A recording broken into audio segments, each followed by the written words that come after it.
Бала тирүү төрөлүп 1 сааттан соң чарчап калды, бирок жаназа окулбай калган, молдого өлүк төрөлдү деген туура эмес маалымат жетип, эмне болот?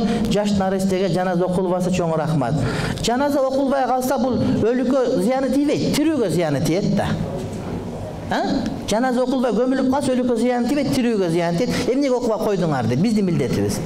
Эми өтүп кетти мөөнөтү. Жаназа 3 күндүн ичинде окулуш керек, болбосо окулунбайт. Анткени дене жыттанып кетет, ага жаназа буйрубай калат. Эми жаш балдар периште иншалла зыяны тийбейт. Бала тирүү төрөлсө ат коюлуш керек, жуулуш керек, жаназа окулуп анан көмүлөт. Тирүү төрө, ыйла үн чыгып төрөлсө эле. Эгер өлүү төрөлүп калса анда жаназа окулбайт, бирок жуулуп коюлат.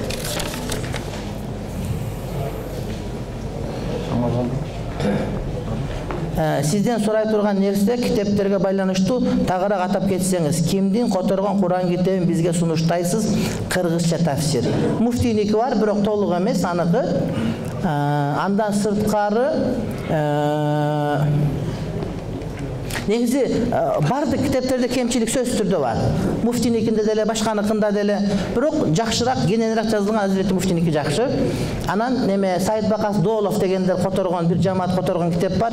Бул дагы түзүгүрөөк иншалла.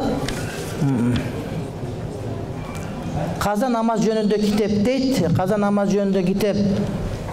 Намаз жөнүндө китептердин бардыгынын ичинде каза намаз жөнүндө өзүнүн бети бар иншалла. Шамаға чалды. Шамаға чалды. Bir yarım saat. Bir yarım saat var o.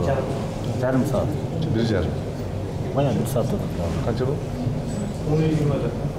Экинчи аял ата-энеси арак пийип ичет, алардын зыяны бизге тийбейби, бирок ата-энеси ыраазы болуп берген дейт. Жок эми бирөөнүн ишине бирөө жооп бербейт.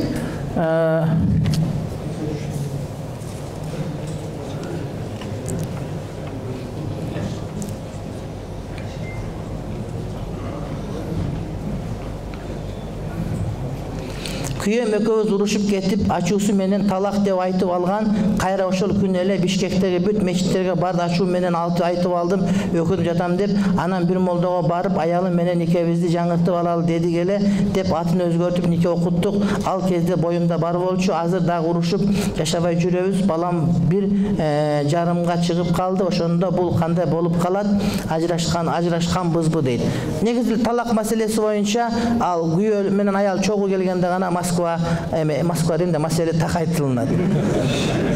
Бияка жазыптыр, изинибиз Асан Москвада каттуу ооруп жатат деп, ошо көзүмө түшүп кетип Москвада айтып алдым. Жумуш учурунда жума намазга бара албай калабыз, кандай кылсак болот? Ошол жөнүндө айтып берсеңиз дейт.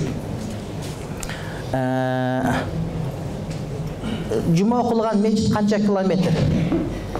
Эгер ошол жашап аткан шаардын ичинде болсо да барганга милдеттүү болот. Эгер ошол жерде муфтий имамдары бар болуп, ошого жума уруксат берилген болсо, демек жума бар деген сөз болот. Анан эми таптакыр болбой калса сураш керек, ошол күнү мен айбетти көбөйтүп алайынбы, же айбетти ушулга жылдырсам болобу деп аракеттерди кылып көрүңүз, болбосо жумушту алмаштырып көрүңүз. Анан такыр болбосо каза окуйсуз деген сөз.